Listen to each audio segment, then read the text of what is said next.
출애굽기 2장 1절에서 10절 말씀입니다. 한 절씩 교독하도록 하겠습니다.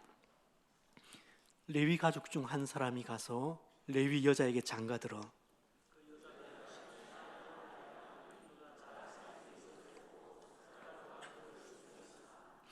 더 숨길 수 없게 되매 그를 위하여 갈대 상자를 가져다가 역청과 나무 진을 친하고 아기를 거기 담아 나일 강가 갈대 사이에 두고 바로의 딸이 목욕하러 나일 강으로 내려오고 시녀들은 나일 강가를 거닐 때에 그가 갈대 사이의 상자를 보고 시녀를 보내어 가져다가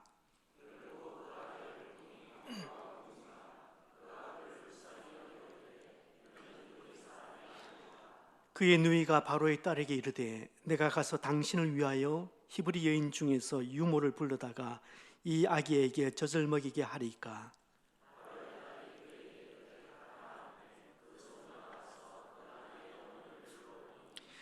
바로의 딸이 그에게 이르되 이 아기를 데려다가 나를 위하여 젖을 먹이라. 내가 그 싹을 주리라. 여인이 아기를 데려다가 젖을 먹이더니 그 아기가 자라매 바로의 딸에게로 데려가니 그가 그의 아들이 되니라. 그가 그의 이름을 모세라 하여 이르되 이는 내가 그를 물에서 건져내었음이라 하였더라. 아멘. 머리에서 가슴까지 30cm 여행, 마음여행이라는 책이 있습니다. 경제 전문 기자로 일하다가 기업 홍보맨이 된 저자가 이제 30년 이상 긴 직장 생활 속에서 치열한 하루하루를 보내면서 거기에서 얻은 지혜들을 모아서 쓴 글 모음집입니다. 책에 이런 이야기가 나옵니다. 지금 우리가 높이 2000m인 산의 꼭대기에 있다고 가정합시다. 옆에 있는 3000m 높이의 산 꼭대기에 가려고 한다면 어떻게 가야 합니까? 이 산 꼭대기에서 저 산 꼭대기로 점프할 수 있습니까? 홍길동처럼 축지법을 쓸 수 있나요? 불가능합니다. 유일한 방법은 지금 내가 서 있는 산 꼭대기에서 내려가야 합니다. 골짜기로 내려간 다음 3000m 산으로 다시 올라가야 합니다. 봉우리가 더 높은 산으로, 봉우리에서 더 높은 봉우리로 올라갈 때는 골짜기를 통과해야만 합니다. 무슨 말입니까? 모든 일에는 과정이 있다는 얘기입니다. 노를 저어야 배가 나가고 운동을 해야 몸이 단단해집니다. 10달 아기를 품어야 출산을 하게 되고 공부를 해야 더 나은 점수를 얻을 수 있습니다. 약속의 땅 가나안에 들어가기 위해서는 광야를 지나야 하고 부활의 영광도 십자가라는 그 고난의 광야를 거쳐야만 찾아오는 것입니다. 이처럼 모든 일에는 반드시 거쳐야 하는 과정이 있어야 하게끔 하나님께서 그렇게 질서를 놓으셨습니다. 이런 섭리는 성경 속에 등장하는 여러 인물들에게 예외 아니었습니다. 성경에 등장하는 수많은 인물들도 각자 자기 나름의 광야를 통과해야만 했습니다. 하갈은 주인 마나님의 그 학대를 피해서, 그 사라의 학대를 피해서 광야로 들어갔고, 야곱도 자신만의 광야길을 걸었습니다. 요셉은 애굽이라는 혹독한 광야를 경험해야만 했고 다윗의 광야는 길고도 잔혹했습니다. 바알과 아세라의 선지자들과 850대 1의 한판 대결을 벌였던 엘리야도 승리 후에 곧바로 광야로 도피해야만 했습니다. 욥과 같은 동방의인에게도 혹독한 광야는 있었습니다.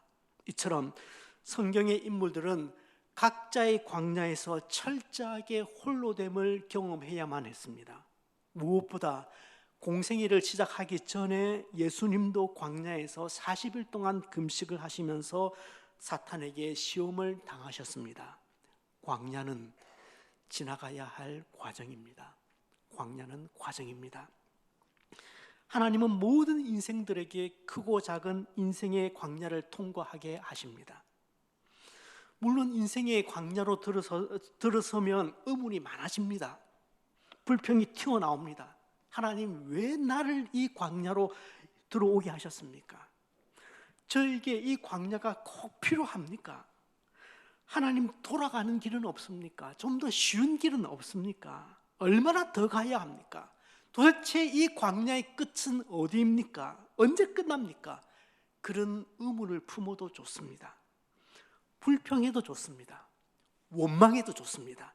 그런데 그 광야를 지나가면서 하나둘 의문이 그치기 시작하고 내 안에 있는 그 도끼가 다 빠지면 한 가지 선명하게 보이는 것이 있습니다. 그것은 하나님께서 나를 이 광야로 몰아넣으셨구나. 아, 하나님이셨구나. 그게 보이실 겁니다. 그렇습니다. 광야는 사실 우리의 선택이라기보다는 하나님의 선택이라고 보셔야 합니다. 우리 각자의 실수와 선택으로, 잘못된 선택으로 광야에 들어갔다고 할지라도 거시적인 안목으로 보았을 때 광야 입장은 우리 실수조차도 사용하셔서 선을 이루시는 하나님의 등떠미심 때문입니다. 광야는 과정이기 때문에 과정의 필요를 누구보다 잘 아시는 하나님께서 우리를 몰아넣으시는 곳입니다. 때문에 하나님께서 나를 이 광야로 밀어넣으셨다면 하나님께서 나를 나로 하여금 이 광야에서 나를 빼내시겠구나, 그 사실도 믿음의 눈으로 보셔야 된다고 말씀을 드렸습니다. 사실은 이 말은 제 말이 아니고 저를 가르쳐 주셨던 교수님의 얘기였습니다. 저는 속성상 또 자란 배경상 광야에 들어가면 용을 쓰는 타입입니다. 그 광야를 벗어나기 위해 죽으라고 힘을 쓰고 기를 쓰는 그런 타입입니다. 교수님께서, 또 목사님, 광야는 하나님께서 목사님을 이끌어 들이신 곳입니다. 그러면 하나님께서 빼내십니다. 그 얘기를 하시는데 그냥 망치로 머리를 얻어맞는 느낌이었습니다. 아, 하나님이시구나. 내 실수조차도 하나님이 그렇게 사용하셔서 나를 단련하시는 곳이 그곳이구나. 그러면 하나님이 빼내시는 곳이 맞구나. 그래서 광야는 길을 쓰고 용을 쓰는 곳이 아니라 하나님의 사랑을 더 깊이 경험해야 되는 곳이구나. 그 사실을 그때 알았습니다. 저는 오늘 광야의 사람 한 사람을 여러분들께 소개해드리고 싶습니다. 모세입니다. 물론 요셉도 다윗도 다 광야의 사람들입니다. 애굽에서 요셉은 삶 자체가 광야였습니다. 다윗은 그 유대 광야에서 잔뼈가 굵었습니다. 10년이 넘는 세월을 그 광야에서 보내게 된 겁니다. 어떻게 그 시절을 지나갈 수 있었을까? 그런 생각이 들어요. 그러나 그들도 그 요셉과 그 다윗조차도 모세에 비한다면 명함도 내밀지 못할 것 같습니다. 물론 고난은 다 주관적입니다. 가장 힘든 고난은 내가 당하는 고난입니다. 내가 당하는 고난이 제일 힘든 법입니다. 하지만 광야 생활의 연수로만 보아도 모세는 80년입니다. 40년 미디안 광야에서 목자로, 어쩌면 정말 뜬금없는 삶, 그리고 이해되지도 않고 설명되지도 않는 그 삶을 미디안 광야에서 40년을 보내게 됩니다. 그리고 또 40년은 노예 근성에 찌들려 있는 그 200만 이스라엘 백성들을 이끌고 거친 광야를 지나야만 했습니다. 광야를 경험했던 성경의 인물들이 헤아리기 어려울 만큼 많습니다. 하지만 그 누구도 모세만큼 오랫동안 광야를 경험한 사람은 없습니다. 모세는 너무나 중요한 인물입니다. 출애굽기부터 레위기, 민수기, 신명기까지 그에 관한 이야기가 기록되어 있습니다. 모세를 모르는 사람이 있을까요? 구약을 하나님의 말씀으로 인정하고 있는 유대인들, 그리고 기독교인들, 심지어 이슬람 교도들도 모세를 다 압니다. 하지만 모세 개인에 관한 정보는 지극히 단편적입니다. 이스라엘 역사에서 모세가 남긴 업적은 더없이 크지만 정작 자신은 신비 속에 가려져 있습니다.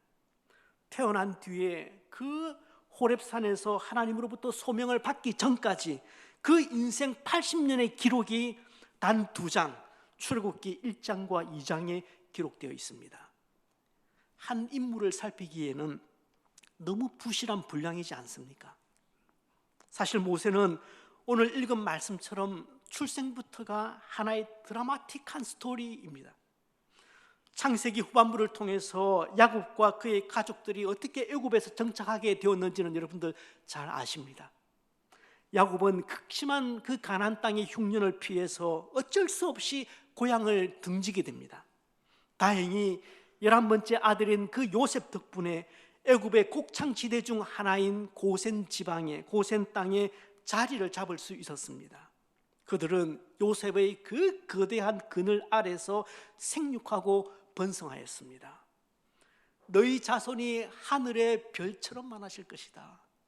너희 자손이 하늘의 바다의 모래처럼 많아질 것이다. 그렇게 하나님께서 아브라함에게 하셨던 그 약속이 이제 애굽에서 이루어지고 있었던 것입니다. 그런데 430년의 시간이 흐르고 요셉의 치적을 알지 못했던 새로운 왕이 일어났습니다. 그때부터 이스라엘 백성들은 또 다른 광야의 시련 속으로 들어가야만 했습니다. 이스라엘 백성들의 숫자가 기하급수적으로 불어나자 애굽 왕이 긴장하기 시작한 겁니다. 이렇게 말합니다. 이 백성 곧 이스라엘 자손이 우리보다 수가 많고 힘도 강하다. 그러니 이제 우리는 그들에게 신중히 대처해야 한다. 이 말에는 바로의 왕의 두려움이 잔뜩 묻어 있습니다. 첫째 두려움은 이들이 우리에 대해서 반역을 할까 하는 두려움이고, 둘째 두려움은 이들이 주변 세력과 힘을 합쳐서 자신들을 치고 이 나라를 떠나게 될까 봐 그런 두려움입니다. 숫자가 불어난 이들이 떠나가면은 애굽을 지금까지 떠받치고 있던 하부 경제, 그러니까 노예의 노동력으로 움직이고 있던 그 애굽의 하부 경제가 흔들릴 수밖에 없습니다. 그래서 바로는 이스라엘 백성들은 잠재적인 위험 집단으로 그렇게 분류를 하고, 그리고 그들의 출산율을 억제하기 위해서 노동의 강도를 높여버립니다. 끝없이 이어지는 강제 노동은 인간의 존엄성을 잊게 만듭니다. 몸을 지치게 하여서 사람을 무기력하게 그렇게 만들어 버립니다. 죽음의 그늘 골짜기에서 그저 목숨만 부지한 채 하루하루를 연명하면서 살아가게 합니다. 그러나 이스라엘 백성들은 의기소침하지 않았습니다. 제3의 힘, 하나님의 도우심이 있었기 때문입니다. 그들은 억압을 받으면 받을수록 그 수가 더 늘어났다고 성경은 이야기를 합니다. 마치 짓밟힐수록 더욱 튼실하게 자라는 겨울 보리처럼 그들은 번성하였습니다. 당국은 일의 강도를 더 높여서 더 혹독하게 그들을 몰아붙입니다. 하지만 어떤 효과도 보지 못합니다. 그러자 불안해진 바로는 히브리 산파들을 부릅니다. 시프라와 부하를 불러서 명령합니다. 너희가 아이 낳는 것을 도와줄 때 그 아기가, 태어나는 아기가 아들이거든 죽여라, 그리고 딸이거든 살려두어라. 명령을 들은 산파들은 심각한 딜레마에 빠집니다. 아이를 죽이지 않으면 자신들이 죽을 수 있기 때문에 그렇습니다. 그런데 여기서 눈부신 반전이 있습니다. 산파들은 왕에게 가서 히브리 여인들은 이집트 여인하고는 다릅니다. 그들은 기운이 좋아서 우리가 연락을 받고 도착하기도 전에 아기를 낳아버립니다. 그렇게 변명 아닌 변명을 합니다. 전제 군주의 지엄한 명령인데도 두 사람 다 제정신이 아닌 것 같아요.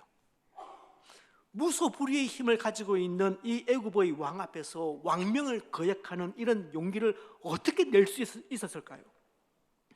신앙의 힘이 아니면 가능하지는 않았을 것 같습니다. 성경은 하나님께서 그 산파들에게 은혜를 베푸셨다. 산파들은 하나님을 두려워하였다. 그리고 산파들은 하나님을 경외하였다. 그렇게 단서를 제공하고 있습니다. 산파들은 애굽의 최고 권력자의 서슬퍼런 그런 호령보다는 생명의 근원이 되시는 하나님 한 분이 자신을 지켜보는 그 눈을 더 두려워했습니다. 이것 이상의 답은 없을 것 같습니다. 이제 이런저런 정책이 다 실패로 돌아가니까 애굽 왕은 더 노골적으로 모든 백성들에게 아들이 태어나면 나일 강물에 던져버려라, 그리고 딸이면 살려두라, 그렇게 명령을 합니다. 바로 이런 배경 속에서 레위 지파에 속한 한 부부가 아기를 낳습니다. 그런데 어쩌면 좋을까요? 아들입니다. 강에 버려야 합니다. 부모는 그럴 수 없습니다. 아기를 석 달 동안 숨겨서 키웁니다. 그 여자가 임신하여 아들을 낳으니 그가 잘생긴 것을 보고 석 달 동안 그를 숨겼으나, 여자가 그 엄마가 아기를 보고 그가 잘생긴 것을 보고는 석 달 동안 숨겨서 키웠다고 말하고 있습니다. 번역이 어딘지 모르게 많이 아쉽습니다. 여러분, 만약에 잘생기지 않았다면 내다버렸을까요? 그리고 말은 그렇지, 여러분 자기 새끼 안 이쁜 부모가 어디 있습니까? 자기 새끼는 어쨌든 다 이쁘잖아요. 히브리어 토브를 한글 성경은 잘생겼다 그렇게 번역을 했는데, 건강했다라는 다른 뜻으로 번역을 했으면 훨씬 더 나았겠다는 생각이 듭니다. 석 달이 지났습니다. 건강한 아기가 울 때마다 엄마는 온갖 방법을 다 동원해서 그 울음소리를 틀어막았을 겁니다. 하지만 아기의 울음소리, 그 건강한 아기의 울음소리를 틀어막는데 한계가 온 겁니다. 다른 방도를 찾을 수가 없었습니다. 더 이상 아기를 숨겨 키울 수가 없었습니다. 이러다가 아이 하나 때문에 온 집안이 몰살될 그런 형국입니다. 결국 부모는 갈대로 만든 나무 상자를 하나 구해옵니다. 그 상자에 역청을 바르고 송진을 발라서 물이 새지 않도록 하고 그 안에 아기를 넣어서 나일강에 띄워보냅니다. 성령의 감동을 받은 모세는 자기 이야기를 담담하게 기록하고 있지만 행간 사이의 내용은 눈물로 가득 차 있습니다. 길고도 그 넓은 강물에 떠있는 갈대 상자는 한 점 전보다 더 작습니다. 생존 확률이 1% 미만이라는 그 내용도 제가 읽어보았습니다.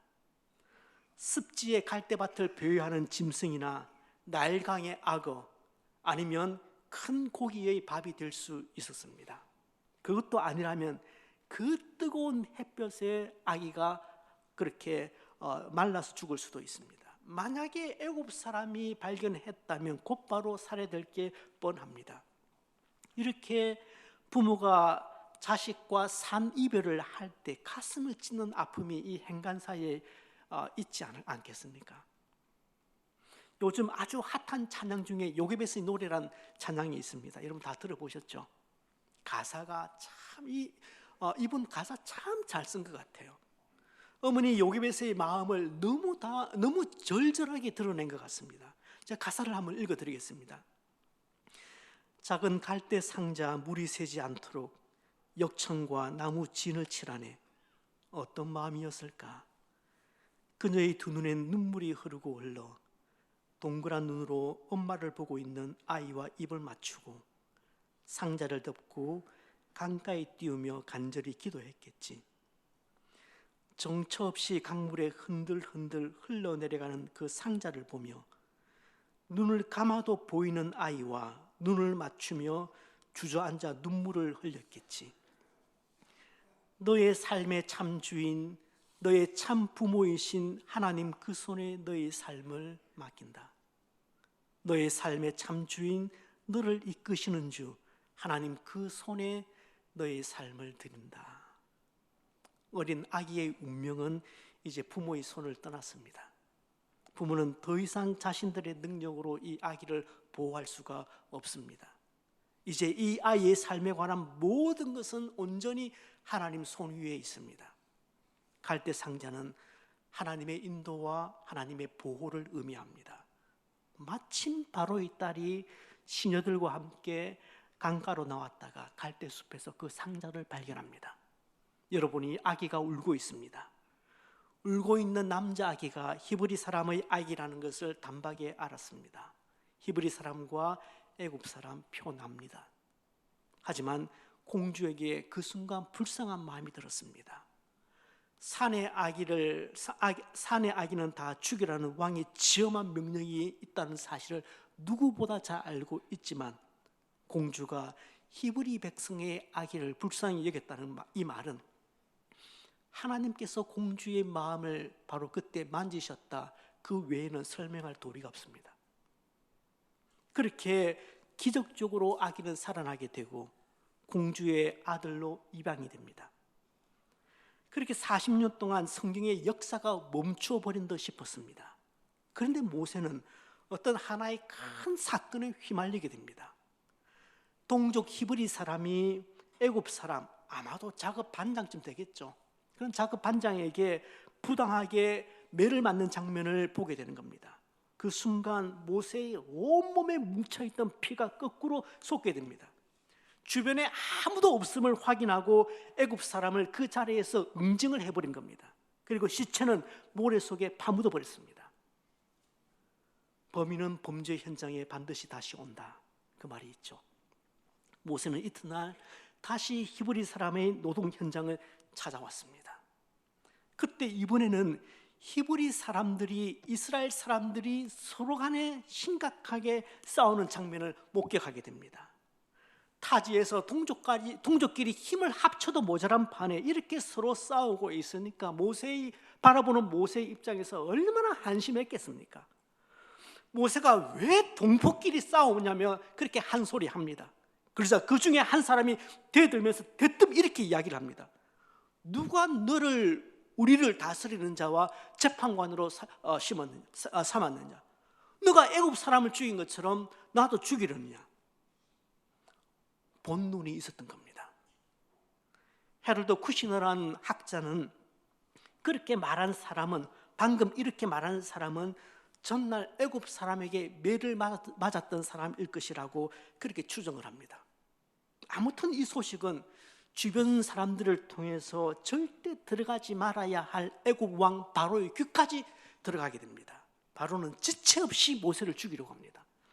목숨의 위협을 느낀 모세는 바로 그 자리에서 애굽 왕의 손이 닿지 않을 정도의 거리에 있는 미디안 광야로, 그러니까 이집트에서 미디안 광야는 굉장히 먼 거리입니다. 미디안 광야는 사우디아라비아에 있습니다. 그 미디안 광야로 도피를 합니다. 저는 이 부분에서 늘 궁금증이 있었습니다. 모세는 애굽 왕 바로 딸의 양아들입니다. 지금까지 40년 동안 궁중에서 자랐습니다. 건져내었다는 뜻의 모세라는 이름도 히브리 이름이 아니라 바로의 딸이 지어준 애굽 이름입니다. 이집트 왕이라는 영화 애니메이션 보셨잖아요. 그 영화를 보시면 모세는 다른 왕자들과 이리저리 그냥 뛰어다니기도 하고 놀기도 하고 그 왕궁에서 교육도 받습니다. 비록 공주의 양아들이기 때문에 자신의 입지가 그렇게 견고하지는 않았겠지만 그럼에도 불구하고 당시 세계 인류 강대국에서 호의호식하면서 부족함 없이 그렇게 자라가고 살아가고 있었습니다. 그런데 난데없이 히브리 노예 편을 들어서 애굽 사람을 죽인다는 것이나 히브리 사람들끼리 싸우는 그 난장판에 쓸데없이 끼어드는 장면이나 이런 것들이 저는 이해가 되지 않았습니다. 어떻게 모세가 히브리 사람이라는 그 정체성을 지니고 있었을까? 어떻게 그 난장판에, 그 막장 싸움판에 끼어들 생각을 했을까? 어떻게 동족을 위해서 살인까지 하게 되었을까? 전부 다 명료하게 저는 이해가 되지 않았습니다. 오직 한 가지 단서가 있다면 어머니 요게벳입니다. 이 단서밖에 찾을 수가 없어요. 너무 잘 아시는 이야기라 소상히 말씀드리지는 않겠습니다. 애굽의 공주는 유모를 고용하여서 강에서 건진 아기를 양육합니다. 그 유모가 다름 아닌 요게벳, 아기의 친모였습니다. 참으로 역설적이지 않습니까? 친모는 유모가 되어 있고 양모는 그들을 죽이라는 명령을 내린 바로의 딸입니다.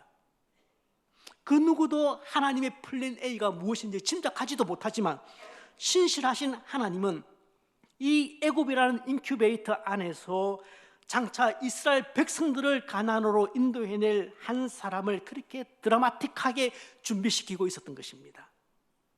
이제 아기는 친모의 손에서 어느 정도 자란 뒤에 바로의 딸이 있는 왕궁으로 들어갑니다. 그 상황을 출애굽기 2장 10절은 이렇게 이야기를 합니다. 그 아이가 자라매 바로의 딸에게로 데려가니 그가 그의 아들이 되니라.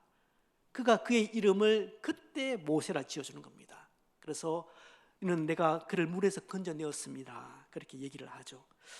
저는 이 어머니 요게벳의 영향이 언제까지, 모세가 자랄 때 언제까지 지속되었는지는 정확하게 알 수 없습니다. 하지만 분명한 것은 기회가 있을 때마다, 시간이 주어질 때마다 모세에게 조상들의 이야기를 넌지시 이야기해 주었을 겁니다. 아이가 알아듣든 알아듣지 못하든 사명감으로 그 신앙 이야기를 해 주었을 겁니다. 가까이는 요셉의 이야기를 들려주었을 것이고, 멀리는 아브라함의 이야기도 해 주었을 것입니다. 자신이 자라면서 들었던 바벨탑 이야기도 해 주었을 것이고, 노아 홍수 사건 이야기도 해 주었겠죠.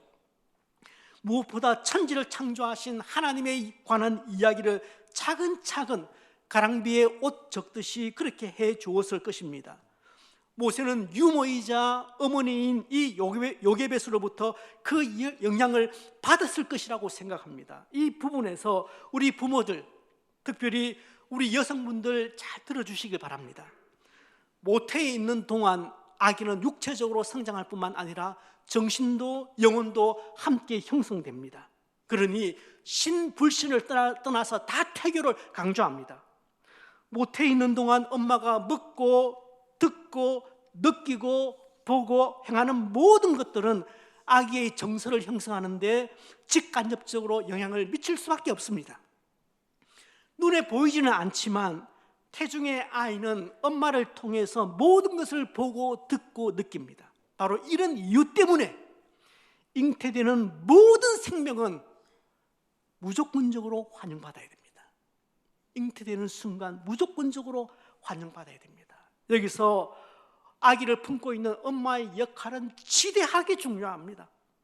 아빠도 중요하지만 이 시기에는 아빠보다 엄마가 훨씬 더 중요합니다. 엄마의 환대는 태중에 있는 그 생명에 직접적인 영향을 미치기 때문에 그렇습니다. 우리 영커플들, 젊은 부부들 잘 들으시길 바랍니다.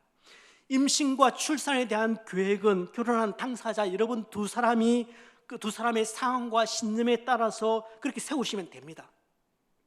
자녀는 주시는 대로 받겠다, 그런 분도 우리 공동체 안에 계십니다. 또한 시간과 때를 지금 그렇게 계획하시는 분들도 계십니다. 어느 쪽이든 좋습니다. 당사자인 여러분들이 하나님 앞에서 기도하시면서 준비하시면 될 일입니다. 그러나 언제든 아이를 갖게 되면 그 임신과 태중의 아기를 일단 환영하셔야 합니다. 그것이 하나님의 다스림을 인정하는 사람의 바른 태도입니다. 그것이 복중에 주어진 생명에 대한 최선의 태도입니다. 그리고 그것이 자녀라는 최상의 선물을 받는 자의 합당한 태도입니다. 다시금 강조해서 말씀드립니다. 잉태를 자각하는 순간, 임신 테스트기에 두 줄이 나오는 순간 열렬히 그 아기를 환영하고 축하하고 감사하시길 바랍니다. 그리고 10달 아기를 잉태해 있는 동안 산모는 자신이 보고 또 자신이 듣고 느끼고 먹고 행하는 모든 것이 그 아이의 정신과 영혼을 형성하는 데 영향을 미친다는 사실 절대 잊으셔서는 안 됩니다. 그동안 좀 내 마음 내키는 대로 사셨다면, 그동안 함부로 먹었다면 임신한 이후에는 그렇게 해서는 안 됩니다. 한 사람의 인생이 자기에게 달려있다는 것을 기억하시고 최선을 다해서 자신을 챙겨야 합니다. 무엇보다 이때 산모가 하나님을 가까이 하는 것이 아이의 인생에, 그 태아의 인생에 얼마나 큰 복이 될지 잘 생각해 보시길 바랍니다. 우리 가운데 장성한 아이들이, 자녀가 하나님을 멀리 떠나 살아가는 부모님들 계시죠? 제 앞에서 회한의 눈물을 뚝뚝 떨으시는 분들이 계십니다. 저도 많이 안타깝죠. 어쨌든 부모님의 그 때늦은 눈물이 많은 것을 시사합니다. 무엇보다 세상 모든 것을 다 얻어도 하나님을 얻지 못하면 실패입니다 라는 그 무거운 메시지가 그 눈물에 담겨 있습니다. 자녀가 하나님을 떠난 어느 아버지의 글입니다. 이런 내용입니다. 세상적인 성공이 언제나 참된 복은 아닌 것 같습니다. 저는 아이들을 잘 못 길렀습니다. 아이들을 신앙 안에서 온전히 세우지 못해서 지금 마음이 무겁습니다. 아이들이 세상적으로 잘 되고 승승장구하니까 자기 인생에서 하나님이 없어도 괜찮다고 여기게 된 것 같습니다. 아내가 들으면 서운하겠지만 솔직한 제 마음은 하나님께서 저희 집 아이들에게 실패를 경험하게 해주셨으면 참 좋겠습니다. 그렇지 않으면 도무지 하나님께로 돌아올 것 같지 않습니다. 실패하더라도 하나님께로 돌아왔으면 좋겠습니다. 이렇게 말하는 분의 자녀들은 세상적으로 누구나 부러워할 만큼 눈부신 성취를 이루었다고 합니다. 각자의 분야에서 최고의 수준에 도달했고, 그래서 물질적으로도 넉넉했고, 심지어 그 자녀들조차도 또 대를 이어서 엘리트의 길을 걸어가고 있다고 합니다. 얼마나 큰 복입니까? 그런데 그 복으로 인해 그 자녀의 가정은 하나님을 멀리 떠나 살고 있습니다. 많은 경우 풍요 속에는 우리 영혼을 썩게 만드는 패망의 독침이 숨겨져 있지 않습니까? 인생론으로 유명한 데일 카네기가 이런 유명한 말을 했습니다. 고난을 견뎌내는 사람이 100명이라면 번영을 견뎌내는 사람은 하나다. 영적 시각이 없는 부모들은 자녀의 넉넉한 살림살이, 더 나아진 살림살이를 보면서 마냥 좋아하겠지만, 그 성도는 삶의 질은 나아졌지만 하나님을 떠난 그 자녀로 인해서 피눈물을 흘리고 있는 겁니다.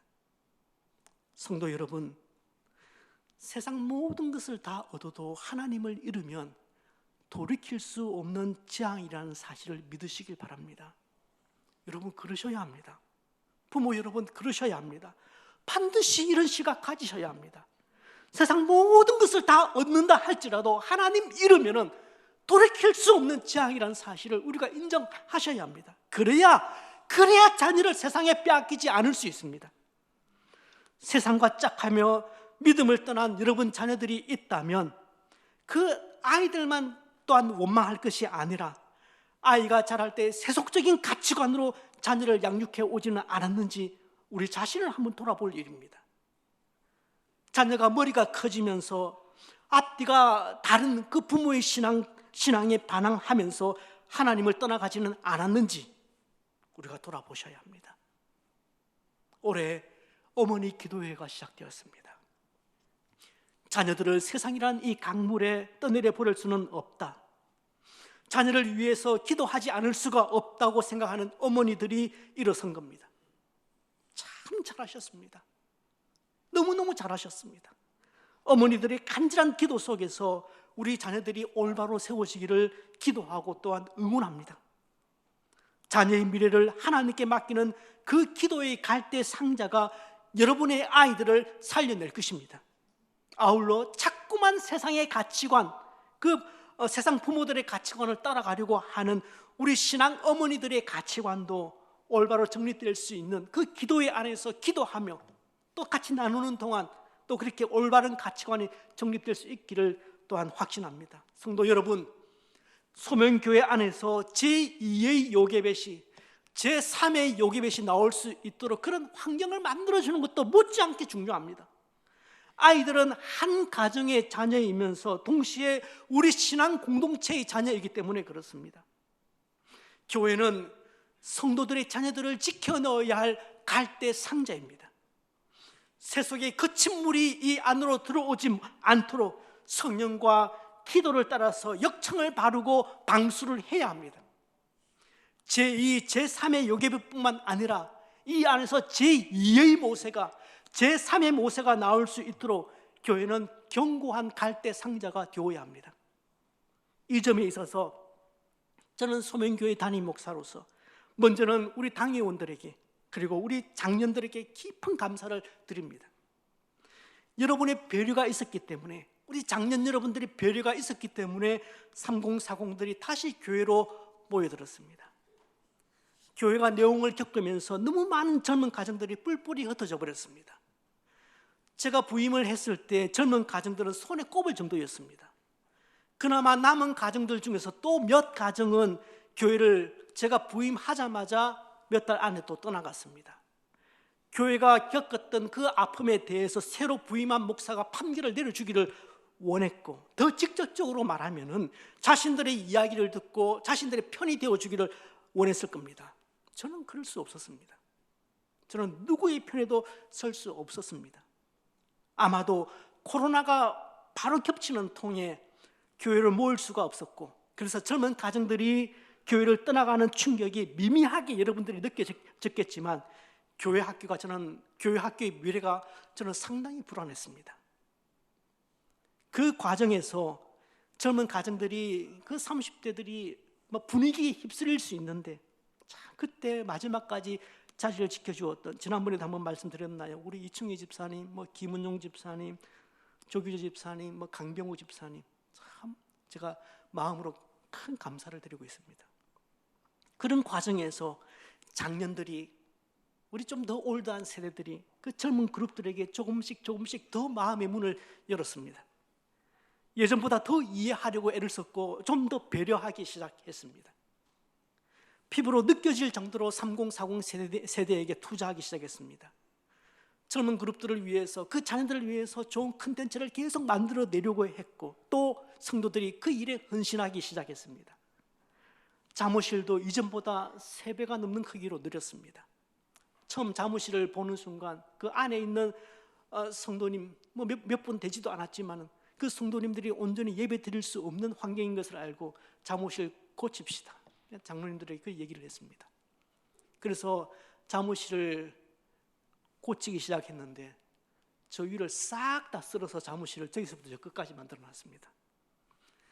너무 감사한데 사무실을 다 완공하고 보니까 제 마음에 겁이 나는 겁니다. 왠지 아시죠? 채워 넣는 것은 보통 저한테 기대를 하시거든요. 우리가 만들어줬으니까 목사님 이제 잘 열심히 채워 넣으십시오. 부담이 확 되는 거, 이걸 언제 다 채워 넣는.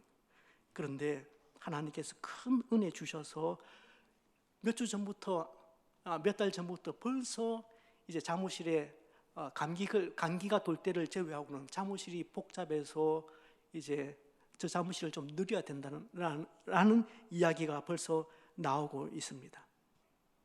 이제는 그 사무실에 부모님 중에서 한 분이 나와서 예배를 드리는 분들이 많은데도 공간의 부족을 얘기를 합니다.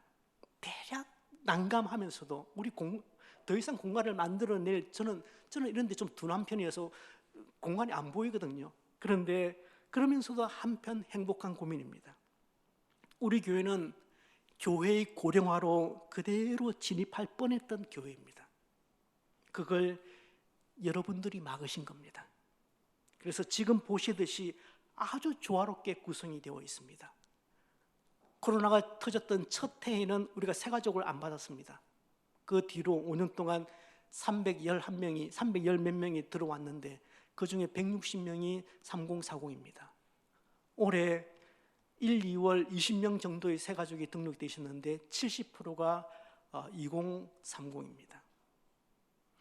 시니어들이 오는 것을 막는 것이 아니라 이게 균형이 잡히지 않으면 교회가 미래를 기약할 수가 없다는 얘기입니다. 무엇보다 50대 중후반 성도 여러분, 그리고 60대 성도 여러분, 참 이 세대 참 기이한 세대죠. 박봉에도 부모를 모셔야 하는 세대이고 자녀에게는 절대 그것을 요구할 수 없는 세대입니다. 내가 부모를 모셨기 때문에 너희도 나 모셔라, 그렇게 말하면 쫓겨납니다. 그렇게 말할 수 없는 세대입니다. 한국 역사상 가장 이상하고 힘겨운 세대가 이 5060 세대라고 합니다. 우리 5060 한번 손 한번 들어보십시오. 네. 아이고. 여러분, 저는 교회 안에서도 마찬가지라고 생각합니다. 물론 교회마다 분위기는 조금씩 다르겠지만 제가 청년일 때 교회는 청년들, 젊은이들 그렇게 배려하지 않았습니다. 간간히 들었던 생각은 청년들은 교회의 노비인가? 때로는 청년들이 교회의 소모품 같다, 그런 생각 들었습니다. 하지만 어른들에게 딱히 반기를 들 수가 없는 그 시대의 분위기였습니다. 어른들 위주로 교회 끌어갔잖아요. 제가 이 설교를 준비하면서 다시 한번 냉철하게 제가 자라왔던 그 시절을 한번 되돌아보았습니다. 정말 우리 청년들만을 위해서 교회가 뭘 해주었는가 생각할 때 저는 기억이 나지 않습니다. 우리 청년들처럼 튀르키야와 그리스로 그렇게 데려가는 그런 프로그램이 아니더라도 한국의 순교지라도 한번 우리를 데려갔는가? 없었습니다. 죽으라고 일만 시켰습니다. 그리고 그것이 당연한 줄 알았습니다. 이제 저희 세대가 교회를 주도적으로 이끌어가는 섬기는 나이가 되었습니다. 사랑하는 5060 성도 여러분, 본전 생각나시죠? 이제 우리 차례가 되었으니까 우리에게 유익한 거 먼저 좀 해보고 싶으실 수도 있습니다. 그런데 사랑하는 우리 5060 동지 여러분, 그리고 친구 여러분, 우리 세대는 그냥 이렇게 징검다리로 사용되십시다. 그게 하나님께서 우리에게 주신 역할이라는 생각이 듭니다. 여기서 본전 생각하시면, 우리가 본전 생각하면 교회는 미래가 없습니다. 우리 소명교회가 제2의 모세, 제3의 모세를 키워낼 수 있는 갈대상자가 되도록 하기 위해서 저희 세대가, 그리고 우리 모든 장년들이, 또 우리 시니어들이 갈대상자에 그 물이 들어오지 않도록 그 역청의 역할을 우리가 감당해야 하는 것입니다. 다음 세대들, 그리고 그 부모들이, 우리 젊은 부모들이 세속의 나일 강물에 떠내려가지 않도록 그 갈대상자를 꼭 붙잡아 주십시다. 인생 광야로 들어가야 하고 또 몇 번은 거쳐 지나가야 할 우리 다음 세대들에게, 또 젊은 세대들에게 이런저런 광야를 이미 경험해 본, 또 거쳐온 우리 장년 세대들이, 또 시니어들이 박수로 이 사람들을 격려해 주십시다. 그것이 우리 장년 세대에게 주시는 하나님의 마음인 줄로 믿습니다. 그렇게 이 민족을 이끌어가 200만을 이끌어낼 한 사람은 조용히 준비되어 가고 있었습니다. 그 여인들의 눈물 어린 기도와 기회가 날 때마다 하나님의 말씀을 심어줌으로 인해서 그들이 그 갈대 상자의 역청의 역할을 한 것처럼, 세속의 물결이 들어오지 못하도록 그렇게 막아선 것처럼, 오늘 그 일을 우리 세대가, 우리 장년들이, 우리 조부모 세대가 해야 할 일이라고 믿습니다. 그러면 교회는 미래가 있는 것입니다. 하나님께서 오늘 우리에게 주신 도전은 바로 그것입니다. 소명교회가 그 갈대 상자 역할을 할 수 있겠느냐? 너희가 그 갈대 상자의 역청 역할을 할 수 있겠느냐? 그렇게 우리에게 도전하시는 겁니다. 그런 도전에 우리가 순종할 때, 예라고 순종하며 나아갈 때 우리 속에, 우리 안에 있는 그 아이들이 건강하게 영적으로 자라날 것이라고 저는 믿고, 우리보다 더 나은 영적 세대가 일어날 것이라고 믿는 것입니다. 이것이 하나님께서 우리에게 주시는 오늘 이 말씀을 통한 도전이라고 믿습니다.